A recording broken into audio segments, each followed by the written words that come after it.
This episode of the Wayang Crew podcast is brought to you by Times Cineplex.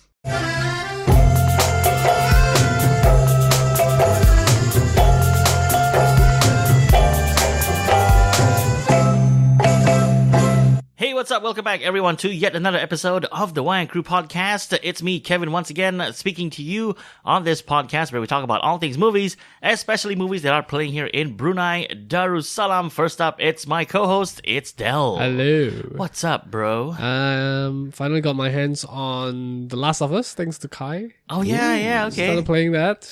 Kind of disappointing. I'm not shooting fireballs out of my hands. What? Why? Because I'm not used to this. Oh. I don't really play this kind of based in this real world kind of... Well, not really this real world. It's still zombies.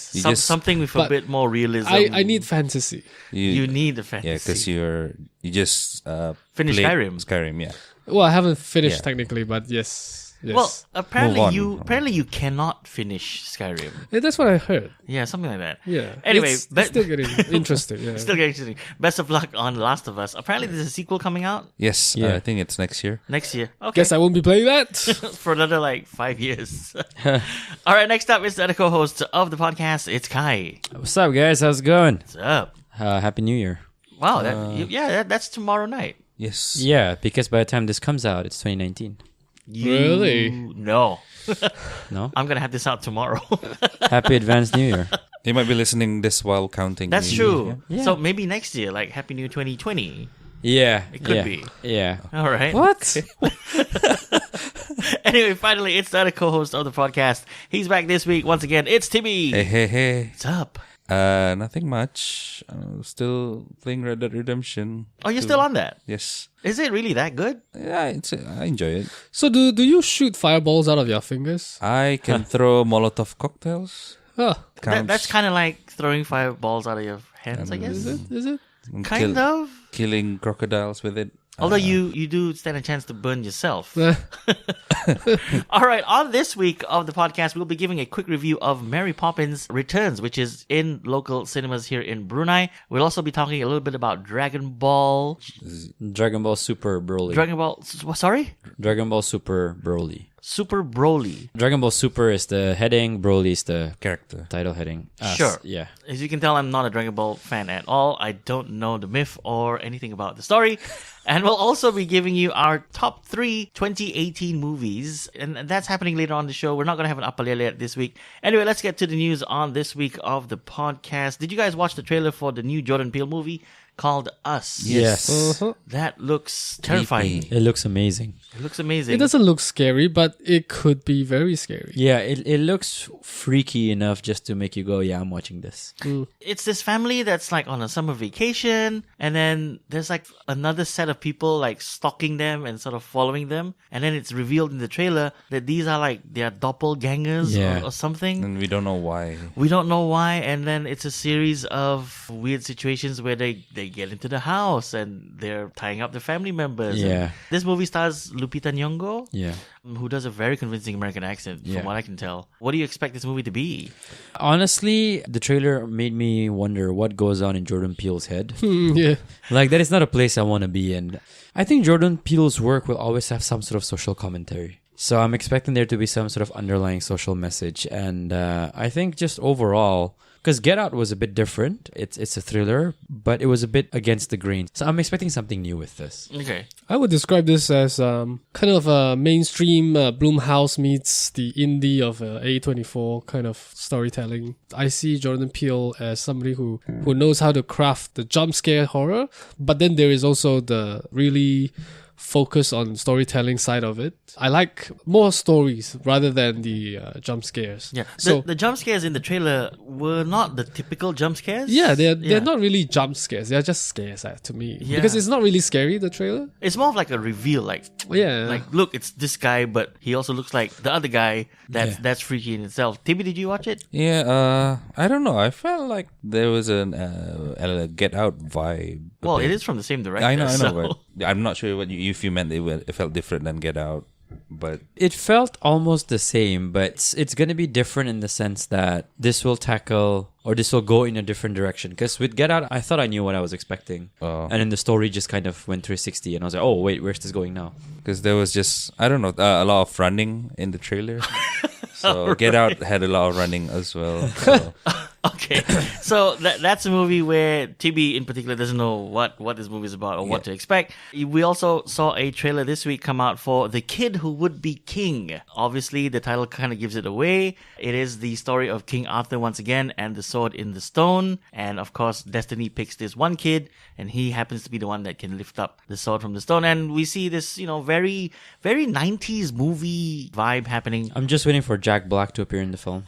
This is his genre. Yeah, this is the 90s kid genre. We see Patrick Stewart in this movie. As Merlin. Wait, Sir Patrick. No, not as Merlin. Is he not Merlin? No, I don't think No, he he's is Merlin. Oh, he's Merlin. He's disguising himself as a kid. Yeah. Oh, yeah, and then there's that one where he reveals he sneezes and then he... Yeah.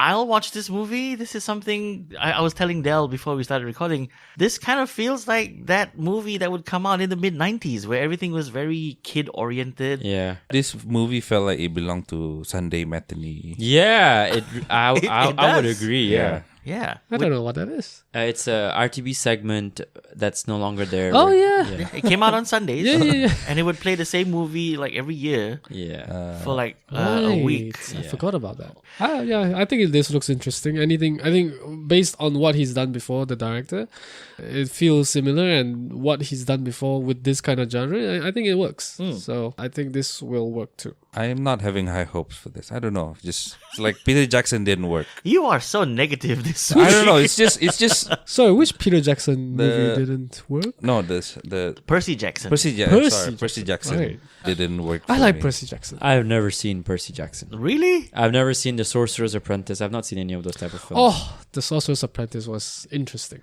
Yes. because it Nicolas was Cage? Nicolas Cage. Nicolas Cage. You're the sorcerer. You're my apprentice. Anyway, here's a movie that has exceeded expectations despite what everyone was saying about it. Aquaman. It has surpassed Justice League's first week earnings and it is surprising. on its way to probably earn $1 billion at least at the box office. It's doing really, really well in China. It got an early release. It has just received another extension to show there by another month in China. Over the weekend, it earned $137.2 million, which surpasses Justice League's $130. And that's not saying a lot because Justice League was... Bad. That's harsh. Really? It wasn't great. It wasn't great. It wasn't good. Okay, we did a review on this and, overall it was, I wouldn't say positive, but okay. Right? It was a step better than Batman v Superman. Yes, that is true. Although Batman vs. Superman did earn $166 million in its first week. So Batman and Superman still did better, but it will never ever touch Man of Steel's $291 million. That was back in 2013. I say this is good because I think this is a step in the right direction for the DC characters, and this is the first that we've seen post Justice League. Yeah, there are a lot of things I don't like, but then I can still see that It's actually has- already surpassed Justice League's lifetime total. Already. Yeah. Oh, wow. So Justice League's lifetime total was 657.9 million. Aquaman has officially crossed 660. Nice. Yeah. James Wan. James Wan. Kuching boy. Yeah. Do you want to say sorry again, Kai? No. I didn't say anything negative today. I think the countless DMs I've sent him have made up for it. Nice. Here's something we've talked about earlier on this year on the podcast. It's the Disney and Fox deal, and this is the Disney acquisition of 20th Century Fox and its properties. This deal could be closed by the end of January 2019. We were expecting the ink to dry on this maybe in the middle of the year, but it seems that they've accelerated it, and I think it's just a couple of things that are holding Disney back from acquiring 20th Century Fox fully, and that's mainly on the TV side of things. I think the movie side and the other properties are locked down. And this is a good turn for Marvel Studios, who expect to be receiving X-Men and the Fantastic Four rights within the next 6 months. Yeah. I wouldn't be surprised if at the end of Avengers Endgame we get some sort of a teaser. Yeah. No way. You don't think so? Nah, Not like a very simple nod. I don't think so. I think Fantastic it's too Four? soon. It's like the ink has not dried yet when Avengers Endgame comes out. I'm sure they've thought of possible things to shoot. Oh, I'm sure they have thought of a lot of things to do with all these the two properties, but I don't think anything has solidified, and I don't think they have given the green light to Kevin Feige to take over yet. Yeah, but not even like a teaser, like something that they shoehorn at the end of Endgame. I don't think Kevin Feige would risk teasing something that he has no concrete idea on what it'll turn out to be. Right, yeah. Fantastic Four building's going to be in the end credits. Yeah, it could be something that simple. Something that small. Yeah, the Baxter building. Could be. All right. Like, we don't know where this 20th Century Fox thing could be or what it could spell out for Disney. There is something that we've talked about many, many times here on the podcast, and it's who will succeed Hugh Jackman as Wolverine. Last week we mentioned that Keanu Reeves, very off the cuff, just said, "Yeah, I would like to play Wolverine, but it's not real." He said, "If I had to choose." Yeah, it was just whoa. Here's something that I don't know what to make of, and I hope this doesn't happen. But after seeing the potential of what it could be, I may be on board. There is fan art out there, and it's done by Boss Logic, and it portrays Zac Efron as Wolverine. Wow. Yeah. I don't mind. I mean, he looks... He's too young. Well, then this is a perfect time to shoehorn him in, I guess, and lock him down. No, as in Wolverine is old. Like, mature looking. Mature looking, Zac yeah. Efron is babyface. However, he does have one thing going for him, that is his height. And his body that we saw in Baywatch. Oh, okay. Yeah. Yeah, because I think this fan art by Boss Logic was sort of taken from maybe one of the posters for Right. Baywatch, and then he did his thing. He added the Wolverine hair, he added sideburns, he added some blood effects, and it really looks actually quite good. Maybe. I mean, would you accept someone like Zac Efron? Not right now. Not I think he should grow out into other characters than those High School Musical type of characters. Here's the thing. One of the greatest portrayals of a comic book character that we've seen ever is the Joker, played by Heath Ledger. And prior to that, when the news came out that it was going to Rom-coms. be Heath Ledger, the whole comic book community was just saying, no, he's not our Joker, forget it. Yeah. No way. He's only done rom-coms. He's too much of a pretty boy. He's not going to do the role justice. And here we are 10 years later on, and he's still being hailed as one of the best portrayals. So... That's why I'm gonna be okay with this. you're going to be okay with this. If Heath Ledger is a pretty boy, Zac Efron is an angel. I can agree with that. And you don't cast an angel as Wolverine. He looks more like a Cyclops. They should cast him as Angel. Yeah, sure. Okay. Here's someone who I would love to see being casted. There is a photographer named Sandro Miller, and some pictures came out of projects that this photographer has done. He roped in a couple of Hollywood A-listers to come in and play different comic book characters and dress up in makeup. And one picture came out, and it shows the Joker played by John Malkovich. Huh. And it looks very convincing. Interesting. Yeah. I think if John Malkovich needs something... Oh, okay. So we are looking at the picture now, and it does look... That looks really good. He could have played the classic Golden Age Joker. Yeah. Who did his makeup? Congrats. I don't know. Was it for Halloween? No, it's just a series of this is check it out. I'm doing a little project. You want to come on and... Okay. John Malkovich hasn't been relevant in a long time, but his work in The Bird Box was one of the best. Yeah, I have to agree. He played this kind of off-hinged, I guess, forced reclusive guy because he lost his wife, and he's... So scared to basically watch he that. played John Malkovich Yeah, in every other action movie. but there's more to this character than just a John Malkovich doppelganger. Right, okay. I'm scared to watch Bird Box. Is it scary? No, it's not scary at It's all. not scary at all. Okay, I'll watch it later. Right. Here's something that was definitely not scary after watching the first trailer. It's the reboot of Hellboy, starring David Harbour. I think last week, Naz or you mentioned that they were trying to make it seem or look like a new Guardians of the Galaxy, Yes. ragtag kind of group getting together.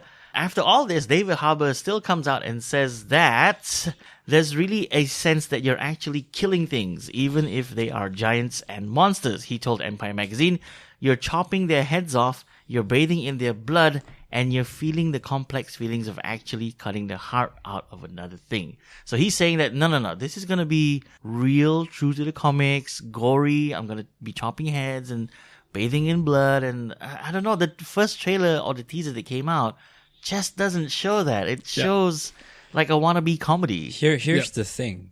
chopping heads off, drowning in blood can also be slapstick and funny. Yeah. It doesn't I guess so. necessarily have to be gory.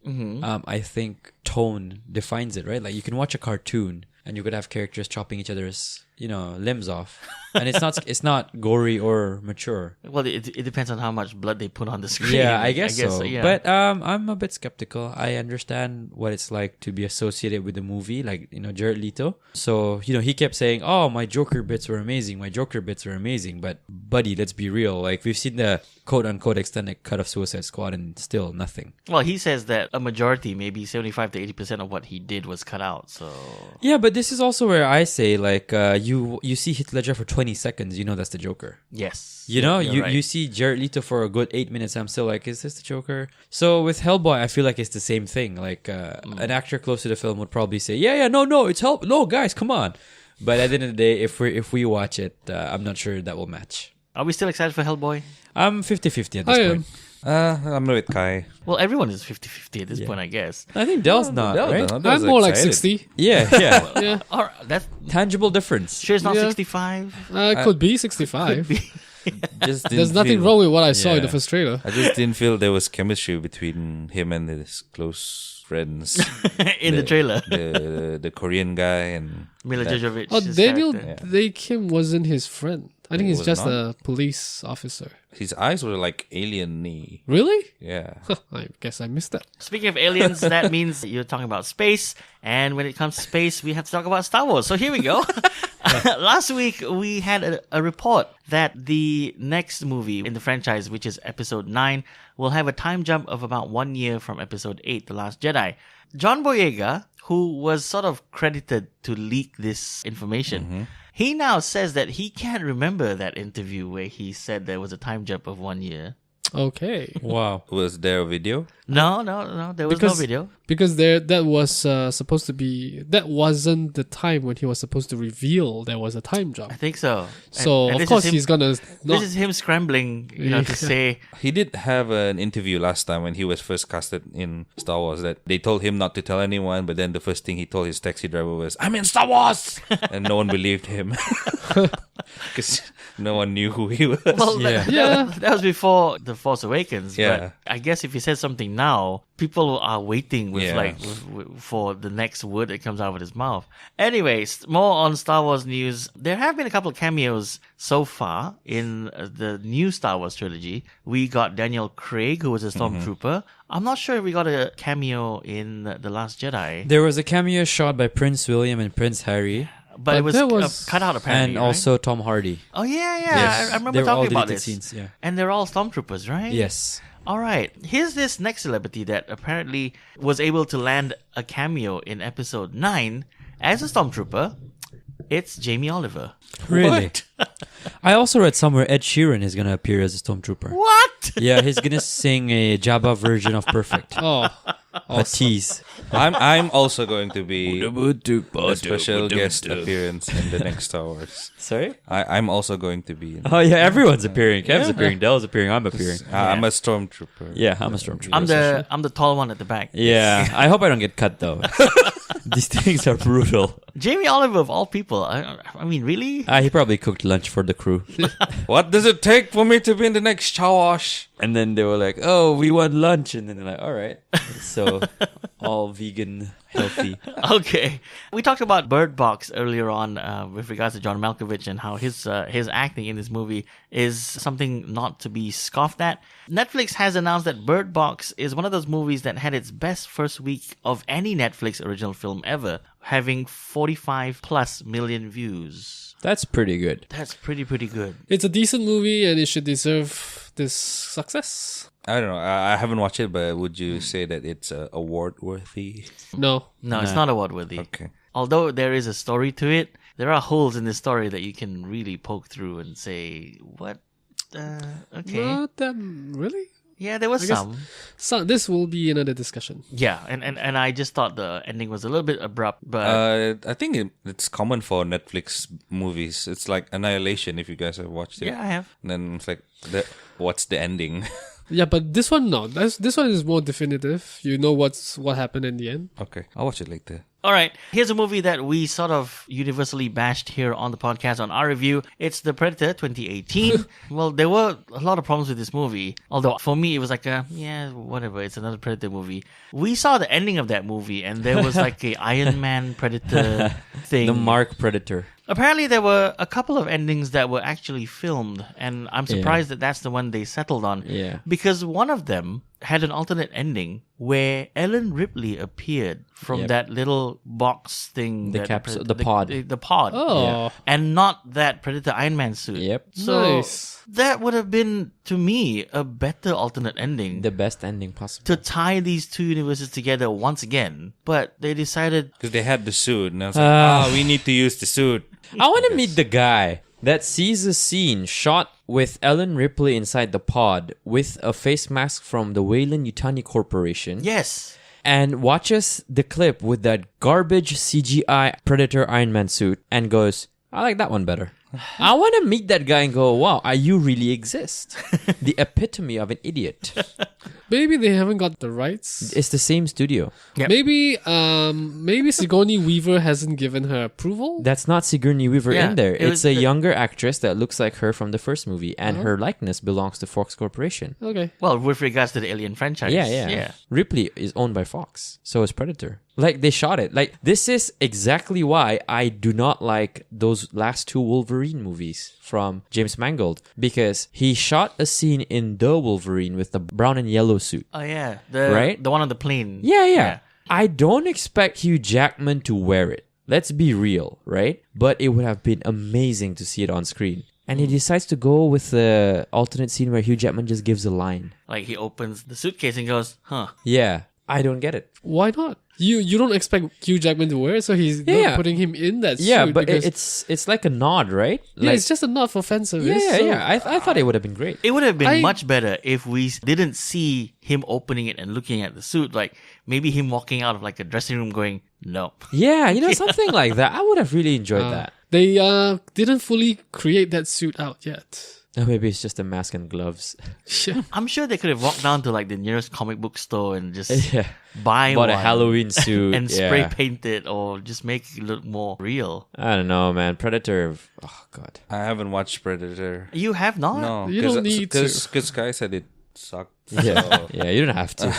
Well, you can, but just to say that you've watched it. so I'm not gonna put it in my worst 2018 movie because I haven't watched it. All right. Okay. It's not even in my worst. So that's the news this week here on the Wayang Crew podcast. If you want to get in touch with us here on the show, you can do so. That's via our contact links down below in the description, which leads us to our next bit of the show, which is a quick review, very quick review, of Mary Poppins Returns. So, Del? Well, from the trailer, you can sort of tell how the story would go.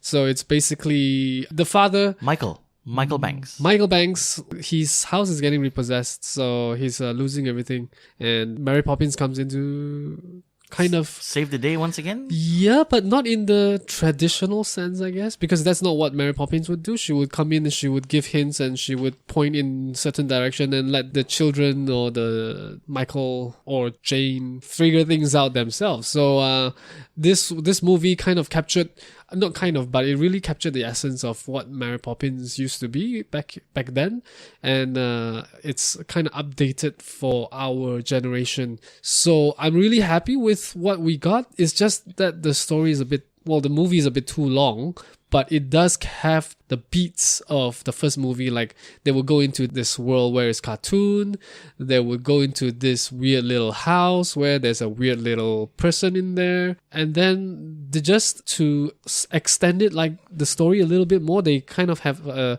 2D animation of a chase scene reminiscent of like 101 Dalmatian or Lady and the Tramp. That was really nicely done, but I felt it wasn't necessary.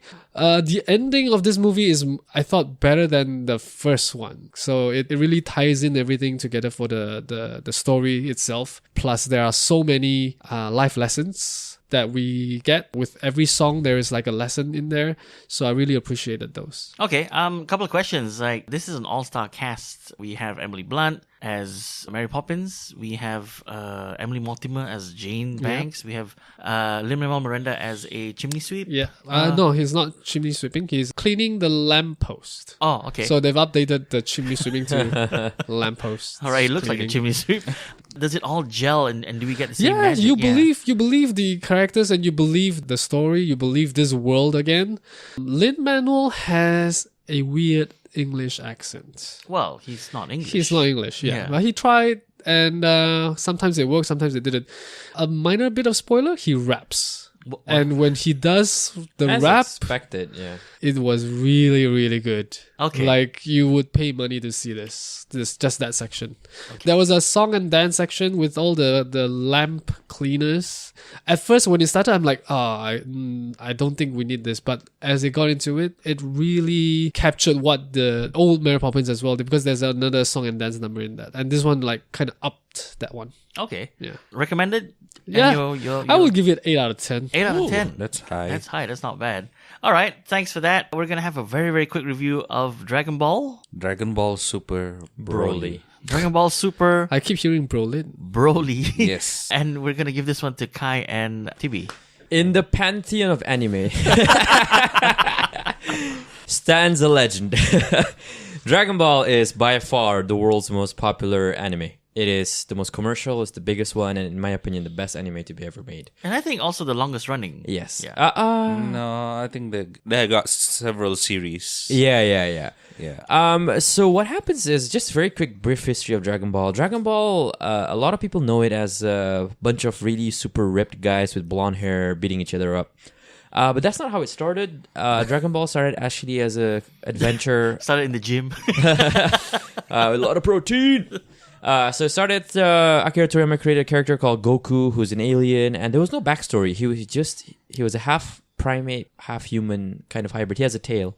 And the concept of the Dragon Balls is that you collect 7 of them and a dragon grants you the wishes. And then he kind of worked backwards and built the world around it, and it's now known as this fighting anime. But the problem is, the third arc of Dragon Ball was called GT, and it was super dark and gritty, and Akira Toriyama, the creator, did not really like it. He thought, no, I don't want to make this canon. So he essentially continued Dragon Ball Z, the second arc, and we've had a continuation called Dragon Ball Super. Dragon Ball Super started about 2.5 years ago. They had one movie called Resurrection F, which was about Frieza, but this is the second movie called Broly. Broly has always been a fan favorite character, but he was never canon. So this is his first canon appearance. Very quickly, the movie hits all the right Dragon Ball notes. There's some character drama. There's a lot of insane fighting, tons of screaming, a lot of hair color changing. Wait, when you say screaming, this is because they're powering up. They're so powerful. Like Okay, like you don't know. I mean, how would you know a person's powerful if they're not screaming? It makes sense. It's exactly the opposite of meditating. Yeah. So there's a lot of screaming, a lot of shouting, a lot of punches being thrown. At one point, spoiler alert in the film, they're fighting so hard and strong they break into different dimensions, and then they break back into Earth. That sounds amazing. It's so good. It's so good. I really, really enjoyed it because it still got, like, you still feel like, I still feel like I'm 10 and I'm watching Dragon Ball again. So for something to have evolved and yet maintain its core values, I think, which Dell's saying, so I guess Dragon Ball and Mary Poppins are the same, right? Like, it's made for a new generation, but it still tributes what came before. And they up it. Yeah. I really, really enjoyed it. The plot is very simple. Goku and Broly were born around the same time on the same planet called Planet Saiyan. So the story is very Superman. Their parents found out that the planet is going to get destroyed, so they send the kids out. It's just the parallel is Goku came to Earth and he was very civilized, whereas Broly went to a wasteland and he grew up as a savage, and it's just kind of bridging those two. Scavenger. Yeah. And he's very brutal, and he's a monster basically. He's not even reached his final form. Yeah, and he's not reached his final form, and he's really powerful. So there's a prophecy in the Saiyan mythology that the most powerful warrior ever will be born, and he'll be the greatest fighter in the multiverse. So Goku's fear is that's Broly. Okay. So by the end of the movie, spoiler alert, Goku is kind of friends with Broly. Not friends, they're on good terms. He goes, okay, that was a good fight. We destroyed half the universe and screamed our lungs out, but I want to keep fighting with you. So we could grow stronger. Yeah. So that's basically what happened in the movie. Yeah. Okay, what did you think of it? Yeah, it's like, it reminded me like when I was a kid in the TV Tiga in Malaysia. Oh, yeah. Malaysia, they used to air that, but now without 10 seconds of volcano erupting when they fight. It's just basically fighting with each other and then trying to prove that I'm stronger than you. And lots of vengeance, like any All right. typical... Would you guys recommend this for a Dragon Ball fan? Definitely. Yes. What about like someone who has no idea Would what Dragon I Ball is? enjoy this Yeah, would as I enjoy much this? as I enjoyed Mary here's, Poppins? here's the thing. It does a very good job at filling people in, right? But you won't get that this is Goku's father if Yeah, you don't yeah, know yeah. the history. Yeah. That's it. I'm out. Yeah, I don't think it's such a... It's well, a good Del movie. doesn't like a lot of things. I'll just say that. That's true. If- I will let statistics speak for He's you. the grumpy old man of the podcast. I think you should watch Dragon Ball Super anime first. Yeah. Not go straight to the movies. So Or I've watch seen- Dragon Ball first. Yeah. I've seen Dragon Ball before, but I can't remember anything. Yeah. I'll say this about Dragon Ball is that a lot of people are like, I don't get it. The entire Dragon Ball saga is about 800 episodes. Yeah. 800. I have no Yes, patience yes. for this. It's 800 episodes. How long is an episode? About 20 minutes. That's still a lot of episodes. However, they can learn how to release a power for one whole episode, right? Yeah. Or even 3. Yeah, but it's a first person view. Like you see your child growing up. You don't just come in and see, all right, you learn to go to the toilet by yourself? Yeah. Next time I'll see you at school. Like, no, you go through this journey. This is why I don't have kids. And I gave it to a friend of mine in 2012, right? 6 years ago. He was super skeptical. I said, dude, just try it out. I gave it to him in 2012. We had a high school reunion this year. And he came up to me in a Dragon Ball shirt. And I was like, no way. He goes, greatest thing I've ever seen in my life. You changed my life. Yeah, forever. he finished it early this year. Wow. Yeah. 6 years. Yeah. Takes him 6 years to finish. All right. Your rating for Dragon Ball Super Broly? I would give it a solid 8. 8. Yeah.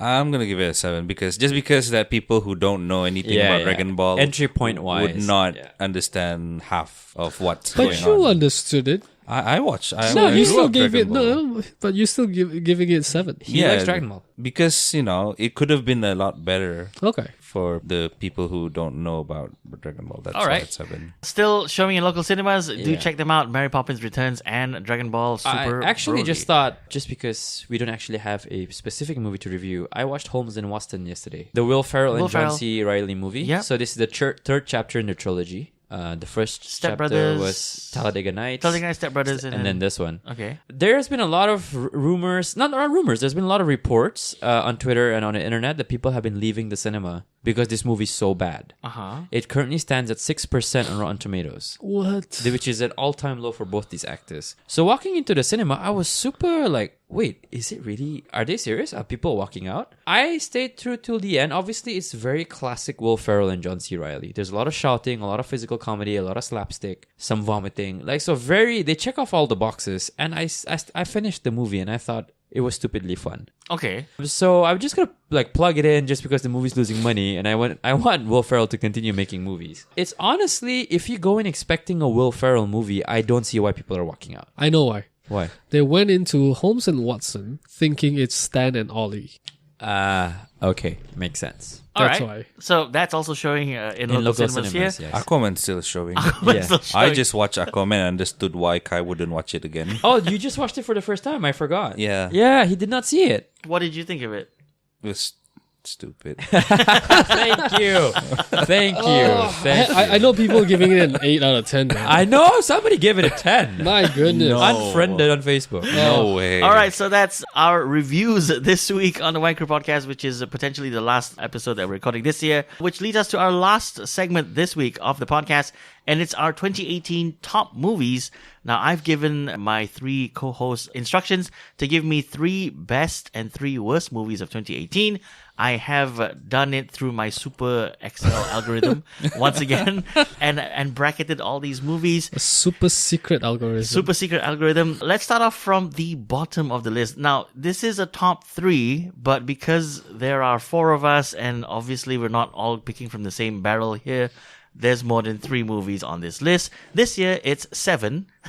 So it's the Wayang Crew 2018 Top 7. top 3 bracket, which is actually 7. In 7th place, which is not bad. I genuinely like this movie, but it didn't make it to my top 3. Solo, A Star Wars Story. Oh, nice. Someone chose this? Yeah, Nice. Kai put it. I love it. Kai put it in at his number 3. Yeah. Okay. Which means he got 1 point, and it's on the board just for the very fact that Kai had it on his list. I really enjoyed it. No, I would have put this in my top 5. Okay. Yeah. It's one of the. It's just that it didn't. I make have top I have a thing to add. If we did top 5, I would have had a solid top 5. Okay. Because initially my 4th position was Mission Impossible, but I was really debating between that and Solo. But when we cut it off at 3, I'm like, no, Solo deserves. Solo that. has to go up there. I've seen it 4 times now. I enjoy times. it. Yeah. In number 6 position, I'm the only one who had this on my list. I put it as my number 2 of the year. It's Spider-Man Into the Spider-Verse. Okay. Yeah. I actually really like this one. It was tough for me because this year we narrowed it down from 5 to 3. So quite a few movies had to be cut off, and I really had to gauge this on how much I enjoyed myself in the cinema.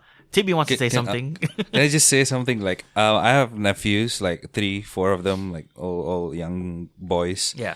They didn't like Spider-Man Into the Spider-Verse Did because you unrelated them? because they said the animation was old school and I didn't like it. And I was like, you cannot relate to this because you're too young to understand that this is like they belong in the comics. Yeah. That's why they drew it like that. I'm gonna echo something Tibi said. I know some of my friends' kids. They're about 8 to 10 years old, and it's not about the animation, and it's about something I pointed out in the review. in our review. It's that Miles took forever to be Spider-Man. They said it was just way too long. They were like, we want to see. Okay, the whole appeal for Spider-Verse for kids is the different versions of Spider-Man. Yeah. Oh, here's a Spider-Ham. Here's a robot. Here's Nicolas Noir, Cage. yeah. Yeah. But with the poster and every marketing they've seen, they saw Miles in the red and black suit. And they thought, oh, we're just going to get so many versions of Spider-Man. Okay. And I think for a lot of kids, it felt unfulfilling, the fact that, oh, why do we have to wait so long to get the last one? You know? Obviously, they're kids and it serves a narrative purpose. But for them, it's just like, why? They don't feel the sense. Yeah, they don't see, belonging. they just want to see Spider-Man. So they just thought the journey to get there Yeah, was just too too long. long. Okay. It's all about the journey, not the destination. At the number 5 spot, only Kai had this on his list as his number 2. It's A Star Is Born. And this is Bradley Cooper and Lady Gaga's movie. Whoa, It's so funny. I haven't watched it. That's why it's funny. No, it's funny because you gotta listen to his stand-up set about this one. Yeah, so I've not watched it. Me and TB have not watched No. it. I think Del and Yeah. Kai have watched this movie. But the reviews of it online, from what I can tell, are spectacular. Yeah. They're praising this movie, the acting chops from Lady Gaga, and this is the first directorial debut of Bradley Cooper.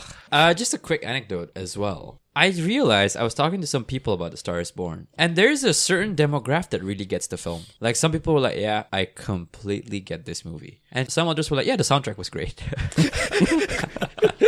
So I find that if you like certain movies, you will really enjoy A Star Is Born. An example of the set movie? I think if you kind of like La La Land, Alice Doesn't Live Here Anymore. Greatest Showman. No, I don't think so. No. No. Okay. La La Land, Alice Doesn't Live Here Anymore, 5 years, and then you'll probably enjoy A Star Is Born. The Notebook. I've never seen that. I've never seen No, I didn't like The Notebook. I like this one. Okay. Anyway, at the number 4 spot, both Del and myself had this as our number 3 movies of 2018. It's Mission Impossible Fallout. Oh, nice. Yeah. I would have been on that list. I thought this was one of the best action movies of 2018. I think it's one of the best This is action number movies 3? of all time. Number 4. 4, okay. Number 4 in our top 3 list. Yeah. It just sounds so stupid, but Yeah. we all gave it really good reviews during our review episode of Mission Impossible Fallout. The series just keeps getting better as the movies go along, and Tom Cruise, for some reason, does not get old. No, he doesn't. He's a vampire. He's a vampire. Ever since interview View with with the vampire. Yeah. Yep. All right, you watched it, right? Yeah, Okay. I have. And what did you think? Because you were not around when we did a review of this. I enjoyed it, but it's not spectacular for Not me. spectacular. It's just it's a good movie, but it doesn't warrant me to remember it next year. I gave it a very high review. Rating. Yeah, and I honestly would have put it in my top 3, but I think I'm biased because I watched Solo 2 days ago. Yeah. And I was like, I really like this movie. Yeah. Okay, TB mentioned... I'm just surprised that Kev remembers TB not being here for that review. Oh of no, Mission Impossible. I have a calendar of the months TB was gone. I'm just kidding. I remember, Del. Yeah. TB mentioned that Mission Impossible was not spectacular, which leads us to our number 3 spot, and only TB had this movie on his list as his number 1, Ready Player One. Oh. Wow. I'm very impressed. Yeah, I almost forgot that this movie came out this year. You mean that poster in the corner of your room? Does it remind you? It's my number 1. I really enjoyed it. Okay, yeah, that's fair. I see it. You watched it in 3D. Yes. In Myanmar. In Myanmar. Yeah. And being a gamer myself, I was like, Yeah. I want this to be real as much as Yeah, possible. so this movie sort of encompasses your interests, Yes. I guess. Yeah. Yeah. Or was it because of the company you had while in Myanmar watching this movie? No, doesn't Okay. really. All right, just wondering. Yeah. Sure. But I really enjoyed it. Yeah, I'm not saying I didn't enjoy it. I really enjoyed it as well. But if I had to choose, well, we'll get this further along as we go up the list. Yeah. To our number 2 spot, it's Bohemian Rhapsody, and 2 of you had this on your list. Del had it as his number 1 movie of the year. Wow. And Tibi Number had it as his 1. number 3 movie of 2018. So well made. Yes. Yeah, it's well made, although not historically Yeah. as accurate. That is I mean, okay. So, what movie is historically accurate? So I have a friend who's more pedantic than I am in judging movies, right? And I want to bring him on the podcast next year because he doesn't score movies out of 10. What does he score? Out of 15. 15. Okay. 5 for character development and character arc, 5 for overall narrative, Whoa. and 5 for overall performances. Okay. And he's like, yeah. And also in the narrative, he also considered it, does it work as a genre movie? Like, he's so meticulous. So we watched Bumblebee together, me and this He guy. puts us to shame, this Yeah, guy. he really does. And we watched Bumblebee, and he had a chart of his top 5 for the year, and it's solid. It's a science, Okay. right? And with Bohemian Rhapsody is in my top 5. It would have been number 3 because I enjoyed it a lot, but I just can't overlook the fact that they just really made a fictional movie about Queen. So I couldn't. I really wanted to, but yeah, I'm All right. so good. Del, your justification for number 1? It's really like you understand who Freddie Mercury is. You understand how Queen was formed. You understand the journey they took. Even though not accurate, but it's still, it hits you in the right places in your heart. And the songs, you understand why the songs are written that way, even though they don't make sense. So I really enjoy this. And the villain in this movie is really well written as well. Even though, he's not like that in real life. Poor guy. But for the movie's sake, it's really good. So for like a whole generation, this guy is going to be that guy on the screen. Yeah. Poor guy. Okay, so that's number 2 on our top 3 list, which brings us to our number 1 movie of 2018, and everyone knows what movie this is going to be. It's Avengers Infinity War. Yeah. Myself and Kai, we had this at our number 1 spot. Del and TB both had it at number 2. This is no surprise. It's the biggest movie of 2018, and I think in recent memory, like in maybe the last 5 years, this is the biggest movie that we've had in terms of critical acclaim and financial success. Force Awakens. Yeah. Oh, yeah, okay, Force Awakens as well. Yeah. So here's the crazy thing. Force Awakens is a Star Wars movie. Yeah. Already the biggest franchise in the world. But for a comic book movie to be on this scale is unprecedented. Yeah, and to have that many actors, that many characters in one movie, and then at the end of it, seemingly kill half of them. Yeah. With the snap of a Spoiler finger. alert. Snap of a finger. Well, yeah, if you haven't watched... If you haven't seen Infinity War until this point, please stop listening to this podcast. If you don't know what snap of the finger is, you're really living under a rock. Yeah. And we don't mean the Dwayne Johnson one. All right, tell us what you guys think is your top 3 movies of 2018. You can send us an email or tweet at us, or maybe even tag us on Instagram at our contact links down below. That's going to be it for this episode of the podcast. We'll be back next week with a pre-recorded episode of our 3 worst movies of 2018. We're going to be going on a break for maybe a couple of weeks, 2 to 3 weeks. I mean, we deserve a break, I guess, guys. Bali. But we'll see you on the next episode of the podcast. This is Kev signing off for the Wayang Crew. Happy New Year, and we'll see you next year.